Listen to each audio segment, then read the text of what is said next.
This season, start a new tradition. Experience the power of infinity now with leases starting at $319 a month. Infinity. Empower the drive. Hey, Doug Walker here. We're doing a video addressing why our videos have only been 15 minutes here on YouTube. And as some of you might have noticed, if you're keeping an eye on YouTube recently, a lot of YouTubers, some very well known, some not so well known, have suddenly either been having their channels deleted or they've been having their monetization taken away. That means that they can't get paid for the videos that they're putting up. And a lot of them are saying that they're not getting answers why. This just happened out of nowhere, and it's a big question mark, and YouTube has given them no answers. And you might be thinking at home, oh, come on, YouTube, that's a big organization. Clearly they must have done something wrong. But speaking as people who have been hit by this as well, they are not lying. This is a real thing. And we don't usually go into behind-the-scenes business stuff, because we figure it's not professional, it's not a good thing to do, but this kind of affects you too, so that's one of the reasons we're talking about this. On January 5th at 8:57 p.m. we got an email from YouTube saying that monetization and other account features have been disabled. 2 hours later, we were finally able to get into our account to see what apparently affected us. And we found out that we had a strike from Studio Ghibli, the Japanese company, not the American Disney part of it, Japan, against My Neighbor Totoro, the Disney-Sember review of My Neighbor Totoro, which is completely in fair use. Which, by the way, you can see on 3 separate other YouTube channels right now. They haven't gotten hit. Now you might be thinking, oh, that must be the reason. Well, we've gotten strikes before in the past on League of Super Critics. We've gotten 2. And we have never lost these features before. When you get 1 strike, your videos are limited down to 15 minutes, which is what's going on now, but not these other features. So as of now, with just 1 strike, the only features we can use is thumbnails, we can make custom thumbnails, and the wonderful YouTube editor. Which I'm sure you all know how fantastic that is. So you might be thinking, maybe they changed the rules on strikes. Well, if they did, they never told anybody about it. So we went to YouTube's partner support and we said, what's going on here? Why can we not monetize our videos? We've gotten strikes before and we resolved them. We are coming up on 3 weeks with no answer from YouTube whatsoever. And if you look on their site, it says that they respond in 1 business day. 1 business day now means 3 weeks. They forgot to tell you that, but we're letting you know this right now. And going! It could be even longer than this. So, okay, what if it is a strike? We can't get a clear answer, but we just want to clear as much as we can. So we tried to go through the traditional route. We tried to file the DMCA counterclaim, which you can do through YouTube. Every single time we did this, and we did this for like a couple days, we always got a server error. So then we had to contact YouTube to say, why are we getting a server error? This is a separate email from the one saying, why aren't we getting monetized? They sent us a form email, again, not able to talk to a person, and they said, oh, don't use that route, use these other means. So they're already acknowledging this route doesn't work, but whatever, we have other means. One was a link that we can't use because we have these limitations. So the same day we sent them an email, the manual way, because they said that's one of the ways you can do it, and we put down all the information they needed, as well as overnighted a physical letter to them to make sure that this was getting to them, because that was also a way they said would work. Both said we were missing information, and we looked over it, we followed it to a T. Nothing was missing. So we had to think outside the box, because clearly this is making no sense. So we had 2 managers on the YouTube account, so one logged in to do the way that we tried, and then one of the other managers logged in.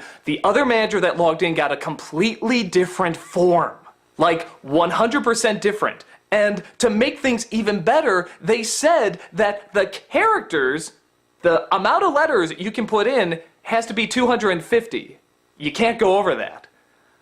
So you have pretty much the length of a tweet to make your legal case about why you're in the right. So the counter DMCA notice is in effect after going through this incredibly broken system. But we have yet to talk to a human being, and we're coming up on 3 weeks of getting no monetization, no money for any of the videos that we've put out. Past and present, all videos, we are making no money right now. The only way we've gotten any contact to YouTube like a human being at all is through contacts with other people. And even then, nobody has given us a straight answer. Nothing has been consistent. Nobody knows what's going on. Okay, so this is the part that concerns you. We have over 350,000 subscribers on YouTube. We've been around for years.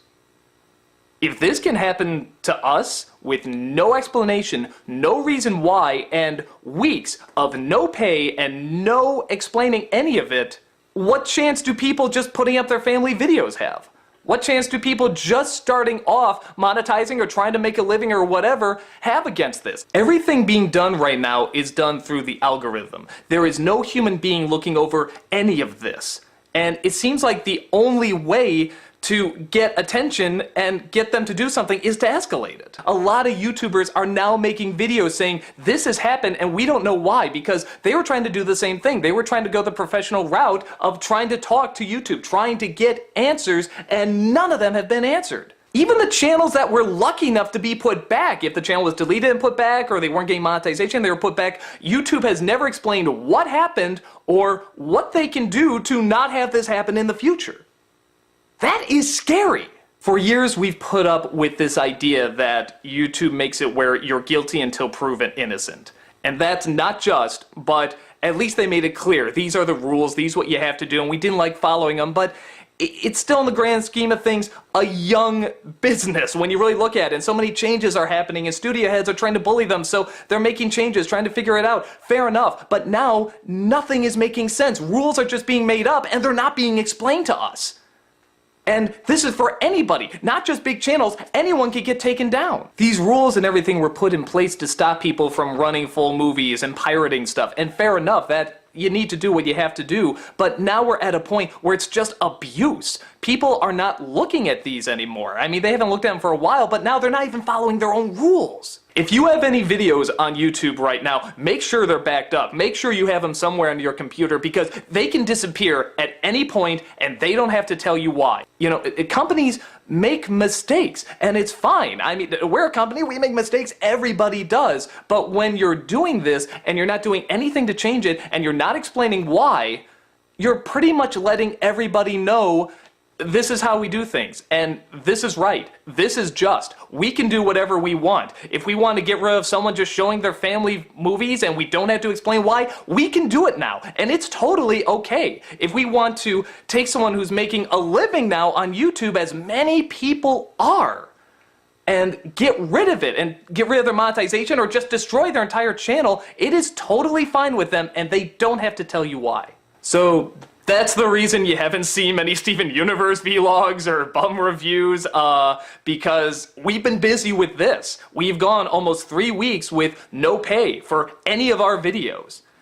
And in my opinion, until we get monetization back on this channel and these other channels, or channels that have been deleted or put back, or at least given an explanation or just anything, it's pretty much saying YouTube can do whatever it wants and we're okay with it. Just as we make money off of YouTube, YouTube makes money off of us. We were in a situation we were forced to accept, and we accepted it because the rules were in place and they seemed to follow it, but now they're not even following their own rules. YouTube support is non-existent right now. Right now you need to be very cautious. We can't say how, because even we don't know how, but you need to be very careful. And here's the thing. Anyone can change. They can come around and they can say, hey, this mistake happened, we're fixing it and we're on top of it. I mean, anything, or here's the new rules and we'll do our best to follow it. We've been changing our content a lot in order to fit YouTube's rules, and even doing that now hasn't worked. But we're not told why, because we're not even told what the rules are anymore. YouTube's system is not only broken, but it's made to be abused. So we're still going to do Nostalgia Critic videos because we know you guys really want to see those. Even though we're making nothing on them right now, we're still going to do them. But stuff like the Steven Universes and the bum reviews and the real thoughts and stuff, we got to hold off until we figure this out, until we're allowed to make a living again. YouTube's system right now is run on automation. Everything from small complaints to stuff that can shut a channel down. No human being is looking at them until it's escalated. So that's why we're forced to talk about this. Like I said, there's a whole mountain of other issues that's going on with YouTube that we can't talk about here because we only have 15 minutes. We just wanted to keep this focused and give you guys fair warning what is going on with YouTube right now and how your channel is at risk. So hopefully this gets resolved. Hopefully YouTube wakes up and starts treating people and channels fair and just again, because their livelihoods are depending on it now.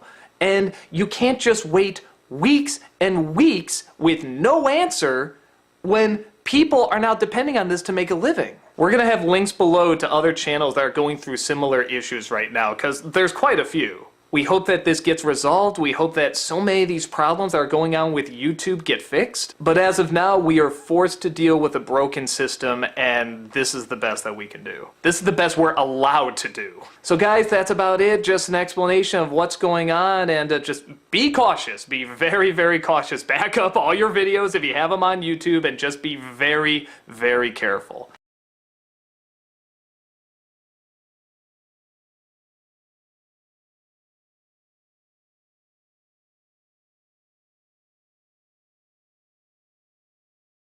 On Thursday, followers of Channel Awesome 370,456 subscribers on YouTube got a strange new message. The channel usually specializes in pop culture riffs, but this was a more straightforward video, with host Douglas Walker laying out a 3-week odyssey triggered by a single copyright claim against a clip he'd used from My Neighbor Totoro. According to Walker, the Totoro clip was in fair use, but appealing the complaint had sprawled into nearly a month of notices and counter-notices. We're coming up on 3 weeks of getting no monetization, no money for any of the videos we've put up, past and present, he said to the camera, growing more and more frantic. Nobody has given us a straight answer. Nothing has been consistent. Nobody knows what's going on. Walker isn't alone.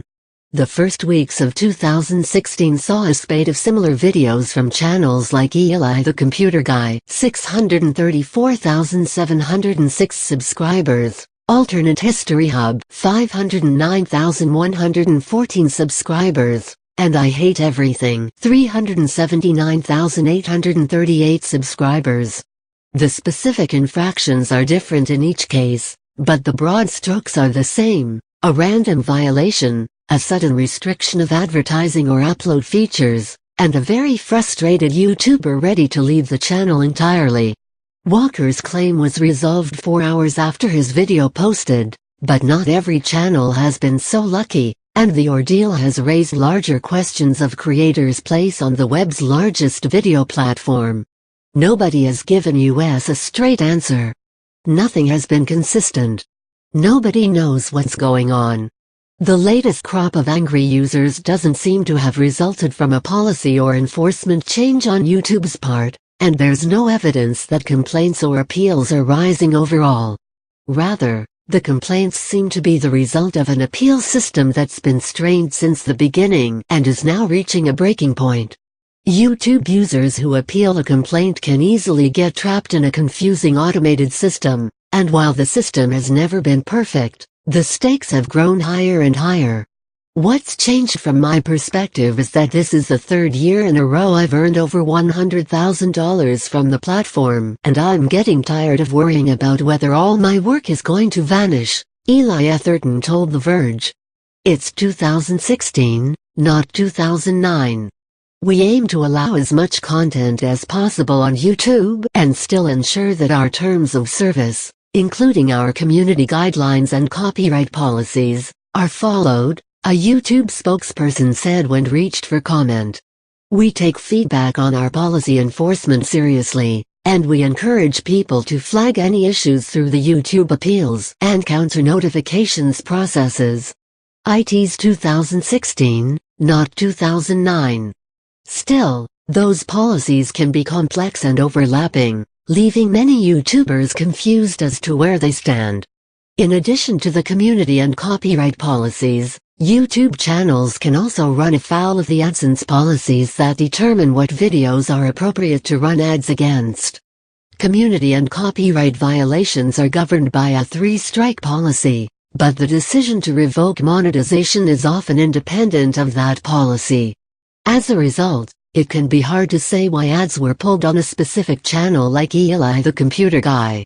The real need for change is rules written in stone, Eli says. Malicious sounds easy to define until you get onto a platform with global reach.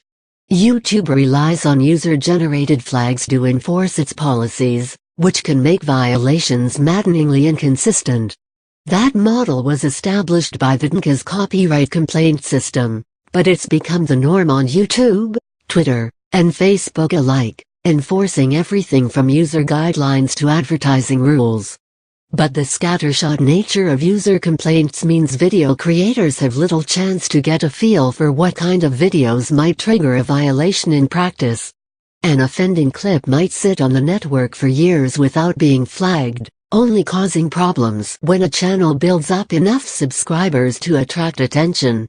Once the complaint is lodged, the venues for litigating it can be maddeningly opaque. Anyone has the power to falsely flag videos, and there is no punishment for doing so, so ultimately the content creators are penalized, said Alex, who runs the popular I Hate Everything channel and declined to give his last name. At this point a complete overhaul is necessary. This point a complete overhaul is necessary. Most of the recent complaints stem less from YouTube's violation reporting system than from its appeals process, which for most YouTubers is still largely automated. For Google, that's a feature rather than a bug. The company prides itself on scalable solutions that work as well for 10-follower accounts as they do for heavy hitters like Eli. But as YouTube's personalities become more important and more powerful, they're coming to expect the kind of personalized treatment they would get from a television network. In Eli's case, that's what he got. He was contacted by a YouTube customer service representative the day after we spoke, and now says he's likely to stay on the platform. YouTube is still by far the largest source of video on the web, with hundreds of millions of hours watched each day, but the latest complaints come as the platform is facing more competition than ever. In November, Facebook announced its native videos were generating 8 billion views each day, and the social network rolled out live video features to all users just last week. For creators willing to do product placement, Snapchat is also an increasingly tempting way to make money from online video. But despite the growing number of alternatives, most online video personalities still see YouTube as the only game in town. For Eli, leaving YouTube would have meant leaving web video entirely. Before YouTube's representative found him, he was planning on making the leap to podcasting, which would make him less reliant on a single platform. With his following, he's also well placed to partner with a sponsored channel on YouTube or elsewhere. I had actually turned down very lucrative offers to be a personality for other people's content in the past simply because I was happy with YouTube, Eli says. Not everyone is as optimistic. Tech tricks can play on any platform, but for web culture vlogging like I Hate Everything, the possibilities are narrower. I would happily move to another viable platform that treats their users better, except there isn't one, Alex says. YouTube is a monopoly, so they can do whatever they want. They know we'll keep using their website no matter what. Verge Video, YouTube's plan for the future of video.